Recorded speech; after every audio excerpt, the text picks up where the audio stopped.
À 75 ans, Han Gongshun est un habitant de souche du bourg de Taiping. Dans la région, il n'y a que des gens de son âge qui disposent de cette technique pour découper le bambou en lanières. Et cet art de travailler le bambou est étroitement lié à la prospérité d'antan du vieux bourg.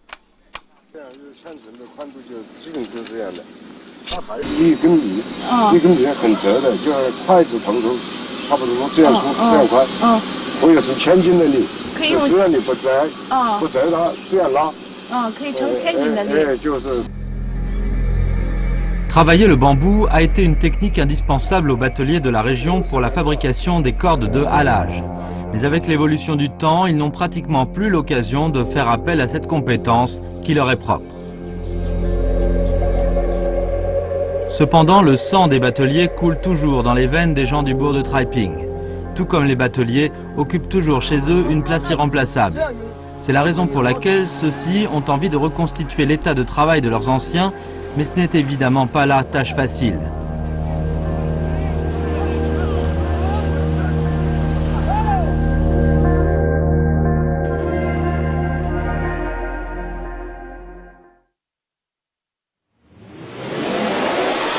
Rattaché au district de Guilin dans la ville de Luzhou, province du Sichuan, le bourg de Taiping se situe dans le sud de cette dernière et est voisin de la province du Guizhou. Si le bourg a pu être mis en place et devenir progressivement prospère, c'était grâce au fait qu'il était un port principal sur la rivière Cheshui. Vers les années 20 et 30, c'était un centre de commerce de grande renommée situé aux confins des provinces du Sichuan, Guizhou et Yunnan.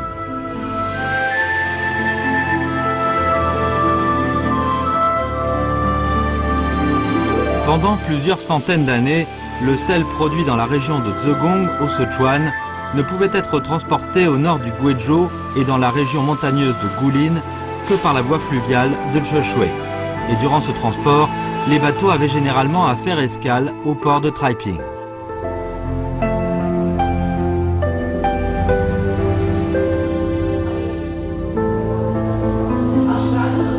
Ayant commencé à travailler comme batelier lorsqu'il avait à peine un peu plus de 10 ans, cela fait maintenant quelques dizaines d'années que Liu Daiming parcourt le bassin de la rivière Cheshui.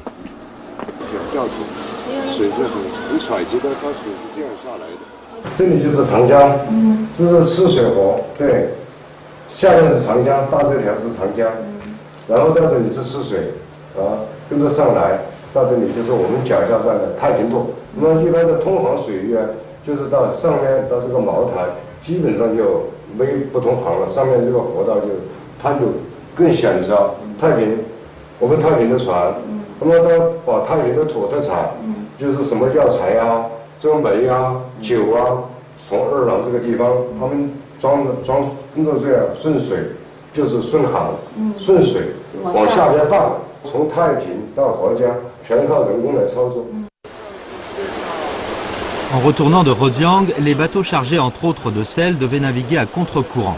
Les eaux de la rivière étaient si rapides que les bateliers n'avaient pas à l'époque d'autre moyen que de les haler.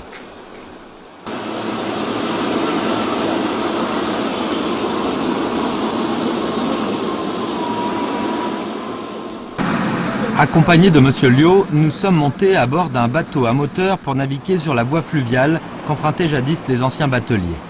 M. Liu Daiming nous assure que grâce à notre bateau à moteur, nous pourrons parcourir en 2 ou 3 jours le même trajet que les bateliers d'autrefois mettaient 2 bonnes semaines pour accomplir.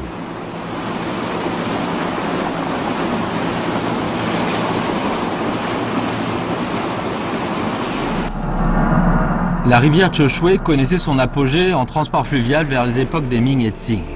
Comme le cours d'eau était alors parsemé de rapides et de bas-fonds dangereux, on devait constamment être prêt à faire face à des situations imprévues.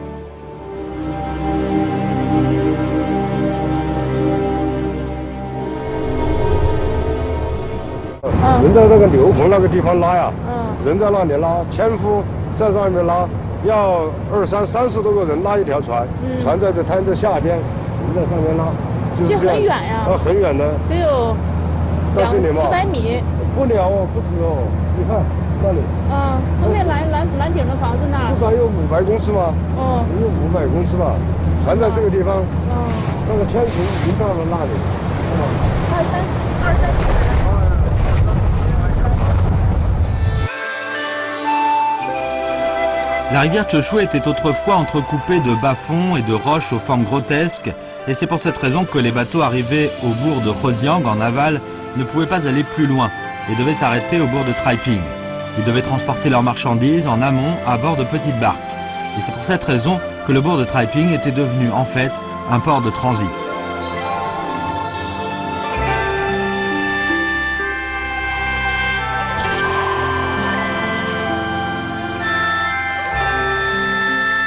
À l'heure actuelle, le bourg de Traiping est d'ores et déjà transformé en un site touristique et ses habitants ont emménagé dans un nouveau quartier d'habitation situé non loin du vieux bourg.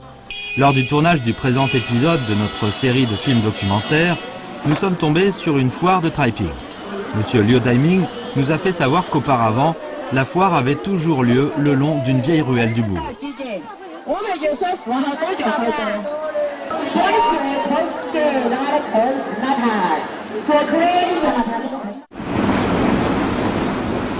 À présent, du fait que les bateaux à moteur auxquels on a recours pour le transport fluvial ont la vitesse et la charge utile largement supérieures à celle des anciens bateaux qui avançaient à la force des bras, et que la voie de navigation de la rivière Cheshire a été considérablement améliorée, le nombre de bateliers a baissé progressivement.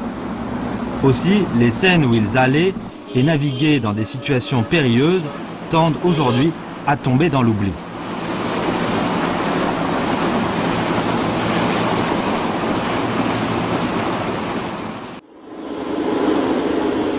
La peine ardue qu'ont fourni les bateliers régionaux pendant des centaines, voire un millier d'années passées, reste certes gravée dans la mémoire de bon nombre de nos contemporains, mais avec l'écoulement du temps, on trouve de moins en moins de traces. C'est pour cette raison que nous nous sommes mis à chercher des objets anciens épars, pouvant témoigner de leur labeur d'antan.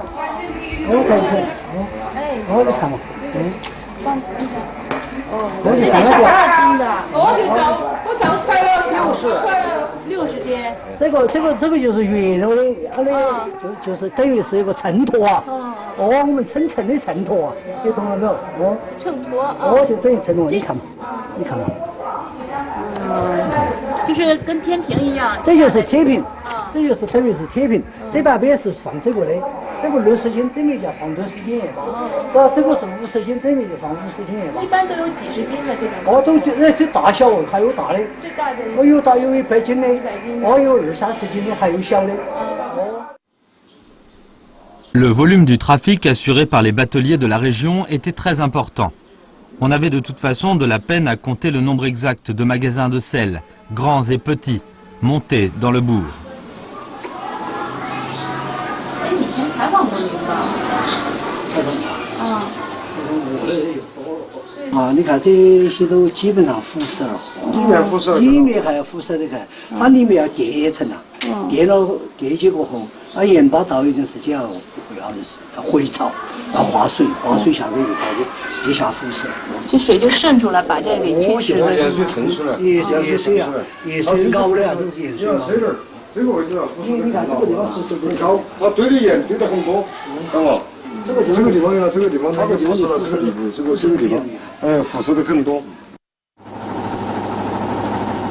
Liu Daiming nous fait savoir que pour retrouver la vie des anciens bateliers, il faut d'abord aller couper du bambou dans la montagne.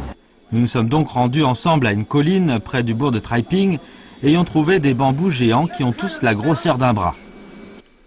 Avec une grande adresse, M. Han Gongshun fend une tige de bambou avant d'en tirer des lanières grosses comme des baguettes. Voilà la première étape du travail destiné à fabriquer des cordes de halage. Nous avons vraiment du mal à imaginer ce qu'il pourrait faire pour transformer des bambous si durs en cordes de halage à la fois solides et flexibles.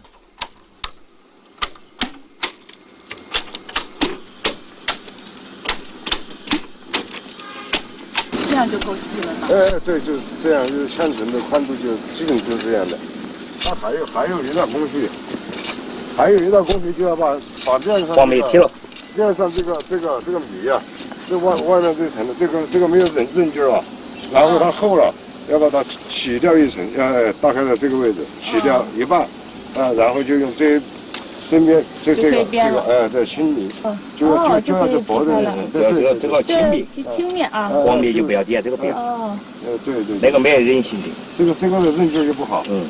它这个米条锅就是船上说的1匹米条可以省1000斤，它这个的韧劲是相当好的。这个6匹。Les lanières ainsi préparées sont prêtes au tressage de cordes de halage. Le procédé de tressage est apparemment assez simple. Il suffit de réunir 8 lanières divisées par groupe de 2, de la même manière qu'on tresse une torsade de cheveux. Mais en réalité, le tressage d'une telle corde n'est point facile, car on doit avoir recours à une certaine adresse pour rendre assez compacte la corde. 就是6、7尺深的船，用这个牵绳都能够把它从滩下拉到滩头，对，就这个都能把这70吨的船给拉到上面，都能把它拉上滩，就是从滩尾到滩头也能把它拉上来。一般牵绳都是这么粗吗？这是最小的，这个是拉一般平流啊、浅滩啊，就用这种绳子。它有一种牵绳比这个要大一个型号，那就是拉大滩的。它就是拉一个胸滩2水的地方，那么就要粗一些的。再如果它遇到这个险滩，有的时候要拉2根牵绳，几十个人拉一个船的时候要拉2根牵绳。拉2根放在比这个粗的要2根。它还有它拴船的是一种座藤，这样粗的很柔软的，然后它就平常有遇洪水啊什么地方的时候，它在岸上。Une corde de halage, longue de plusieurs centaines de mètres, ne peut être utilisée pour le halage qu'après être passée par une série de traitements, notamment le trempage dans un liquide spécial.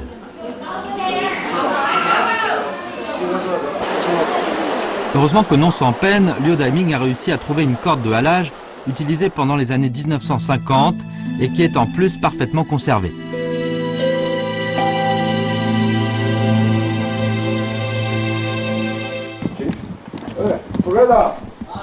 Ce vieil homme a travaillé comme haleur pendant une dizaine d'années depuis l'époque où il avait moins de 20 ans et a été en plus élu comme celui qui était chargé de crier pour rythmer le halage.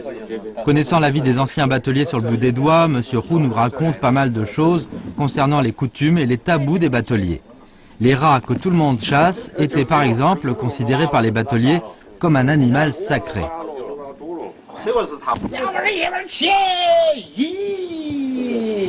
拉到嘞，就是这个。第2天要放船了，我们一头看到个管事，啥子呀？管是耗子、老鼠，每一个船都有老鼠，而且没得老鼠的船的话，你要打起跳板，立即火烧要请他上岛。后头的船尾巴要载一个，前头的船要那种跳，那个船要跳，这个人一米左右，结果再去，老鼠上船。 好在上船还要吼几声，吼起好像都要把布头有个耗子啊，这个耗子要惊动了，你晚上船上就不要睡人了，要跳板上去，而且河沙河坝都一细密的沙，要掖这个跳板上一节。老鼠一上船了以后，刚刚留脚，走个河沙上留脚板儿。第2天这个家长就要一看，可以了。 老子如果是这个耗子没有上船，给这个船就要停了。为什么呢？新船，因为这个新船必须要把管事。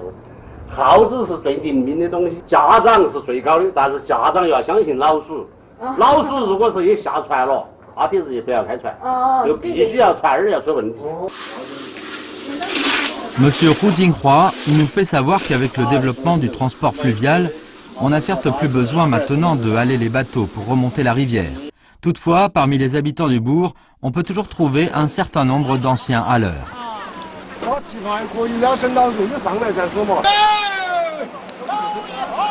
Tout est fin prêt puisque les personnes requises sont réunies, qu'on a tout ce qu'il faut, qu'il fait un temps très beau et que le niveau de l'eau est tout à fait convenable.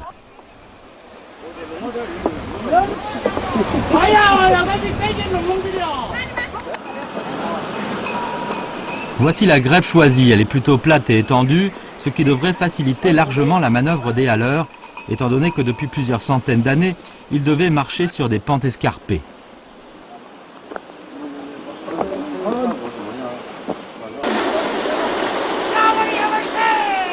Le halage consommait tant de force physique que les bateliers étaient constamment couverts de sueur durant le travail.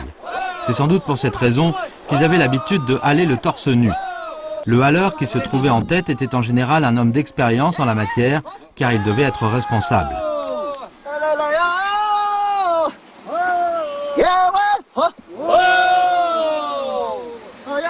叫火葬头儿，他的任务就是要去到船儿上第一关要把绳子摆轨，要好长的绳子他要决定。第一个还要决定要拉多哦，少？这个绳子拉他要决定好长的绳子。第二个，他要去都没涨水这样子水不这个水拿这个把按到什么办？他要坡坡头，就要拿根棍儿哈起，他要找路，找起来去到他去了你就去了。如果是找错了，找到别挨挨头去，这是要退转身来，后头的要不要他？你要干啥？你拿9分半哦，你要多弄半分哦。哦，我们哪一回查过他二郎太太3块5角钱，你要得4块钱哦，我就找他的。他就要总结经历，下回他就要跟着哪条路要走这里。 Le bateau affecté à notre tournage ne fait que 8 tonnes, c'est-à-dire qu'il est plus petit que ceux utilisés par les bateliers d'autrefois, d'autant plus qu'il n'est chargé d'aucune marchandise. Dans le temps, le genre de corde que nous utilisons était plutôt utilisé pour des bateaux de 400 000 tonnes.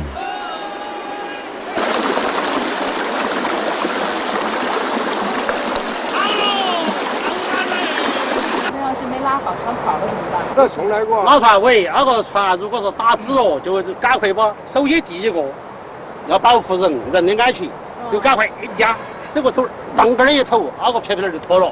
这是船儿要给下来，在沙背头，他的船家长有经验的，他的船一挑头在哪里，我们就要按照船上指挥那个，就在沙背儿接船，又要重新拉起上去上去个。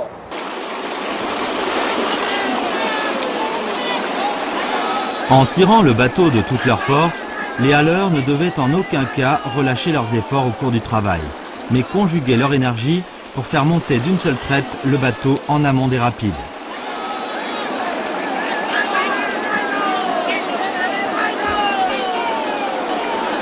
L'homme chargé de crier pour rythmer les mouvements des haleurs joue un rôle extrêmement important, car c'est grâce à lui que ces derniers pourront conjuguer leurs efforts et marcher du même pas.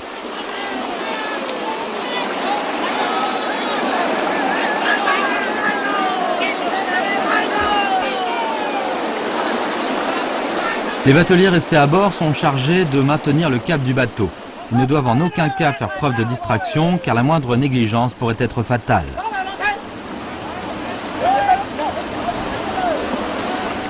船老大吗？他是弄船的嘛，他就要接岸上河中的这个礁石啊，什么地方能行船，什么地方不能行船，这个船到什么地方我要转向了，在什么地方要转向，或者这个水这个石头这个河里面河床里面的礁石。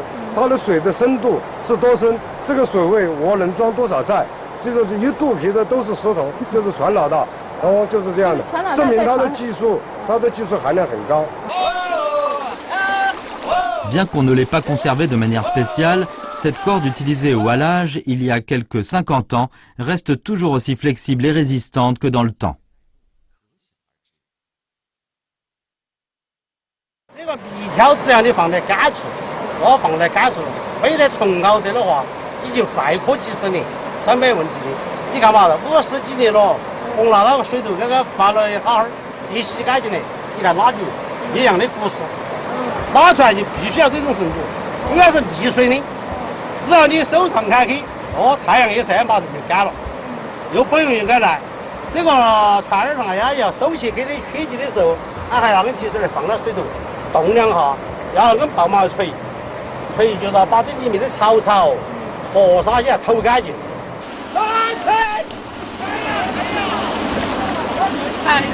Voilà ce qu'ont vécu les anciens bateliers de la région. Grâce à leur labeur, au fil des ans, ils ont contribué à l'échange des produits entre les provinces du Sichuan et du Guizhou. Les bateliers ne pouvaient prendre un petit repos que lorsque leurs bateaux chargés de marchandises arrivaient au port de Taiping, le temps que les dockers les déchargent.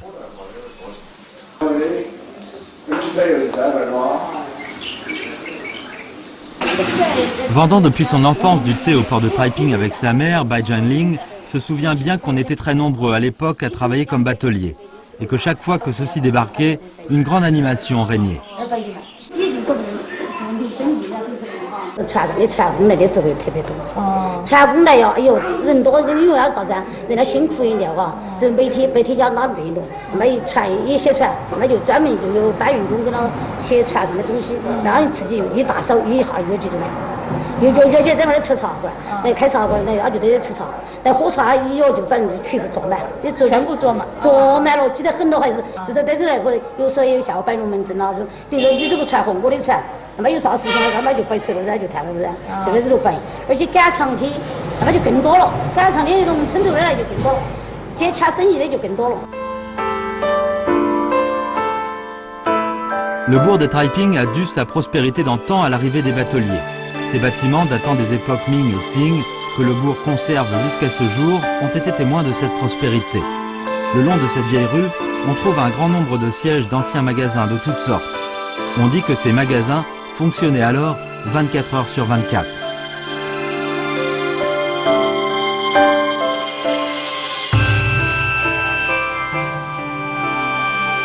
C'est en arrivant au port de Taiping que les bateliers pouvaient s'accorder un répit. Toutefois, dans le bassin de la rivière Cheshui, il y avait aussi un autre produit qui permettait aux bateliers de se détendre après des journées de dur labeur, et ce produit n'était autre que l'eau de vie. La rivière Cheshui est en effet considérée par certains comme une rivière permettant la production d'alcool de qualité.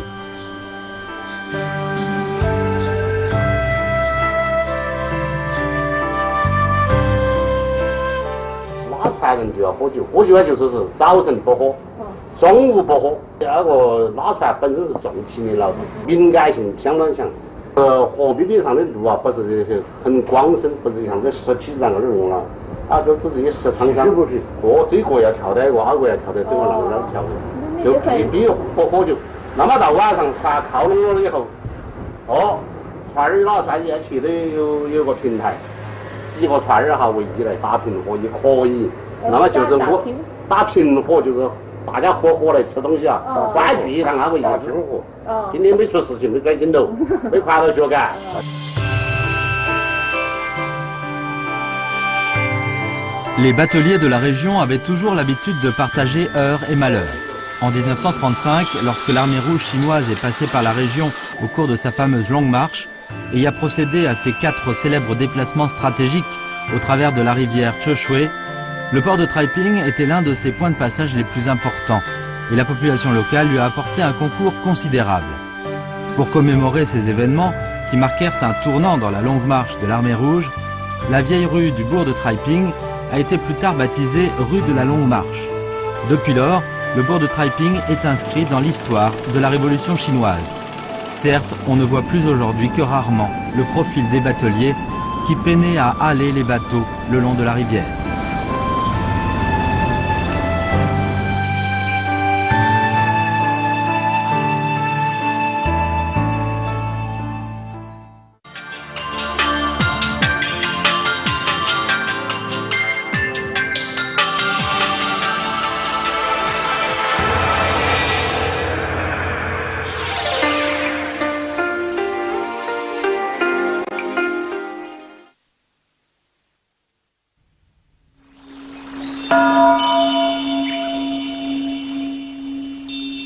Construit avec des murs rouges et des tuiles jaunes, ce temple est le principal dédié à Bodhisattva sur Wu Taishan.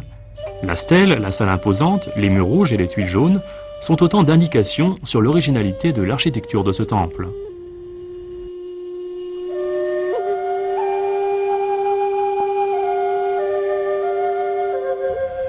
Wu Taishan est le centre bouddhiste pour les rites dédiés au Bodhisattva Manjusri, qui occupe une place spéciale dans le cœur du public et en particulier dans celui des pèlerins mandchous, Han, mongols et tibétains. En effet, ils doivent tous venir en pèlerinage au temple principal de Bodhisattva pour l'honorer. Ce temple est mieux connu sous le nom de cour Zhenjong, construite en 480 sous le règne des Wei du Nord et rénovée à de multiples reprises sous les dynasties suivantes. Situé sur le point le plus élevé de la ville de Taihuai, la vue du temple est panoramique. De par sa hauteur, le temple a été construit pour des raisons défensives. Lorsque l'empereur Kangxi de la dynastie des Qing est monté sur le trône et qu'il a fait ses pèlerinages jusqu'à la célèbre montagne, le temple est devenu une demeure impériale de passage idéal. L'empereur a fait 5 tours d'inspection à Wutraishan et y a séjourné 4 fois. L'empereur Qianlong a rendu 6 fois hommage à Wutraishan et est resté à plusieurs reprises. L'empereur Tiating est aussi resté dans cette demeure lors de sa visite de Wutraishan. Grâce aux visites répétées des empereurs, le principal temple dédié au Bodhisattva a connu de grands changements. La salle de Sakyamuni de la cour ressemblait à un palais impérial. Le bâtiment avec les tuiles jaunes, la grande salle décorée de stèles offertes par les empereurs et décorée également d'un dragon, est un chef-d'œuvre architectural. Elle met en évidence la haute fonction des empereurs et aussi leur souci et leur culte du bouddhisme à Wutraishan.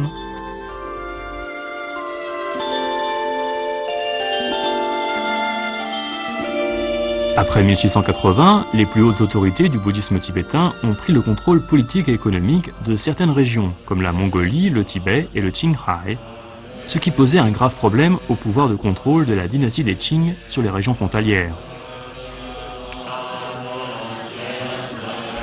La cour impériale formula une politique de conciliation pour reprendre le contrôle. Elle ne changeait pas les coutumes et les habitudes religieuses de ces minorités. Elle souhaitait régner tout en maintenant leurs traditions.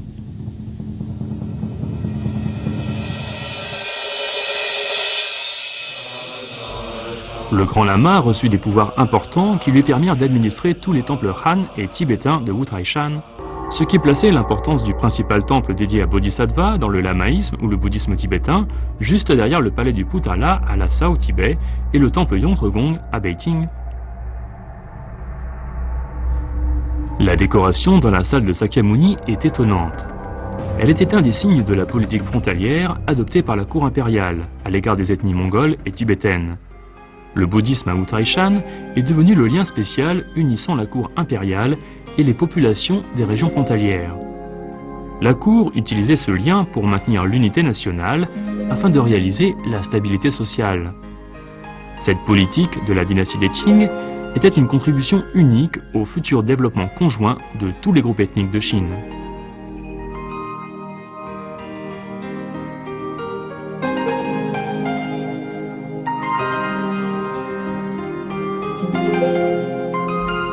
La décoration des temples dédiés à Bodhisattva Manjusri sur Wutraishan, avec des murs rouges et des tuiles jaunes, selon le souhait de l'empereur, était un fait rare pour les temples bouddhistes chinois sur les 4 célèbres montagnes sacrées.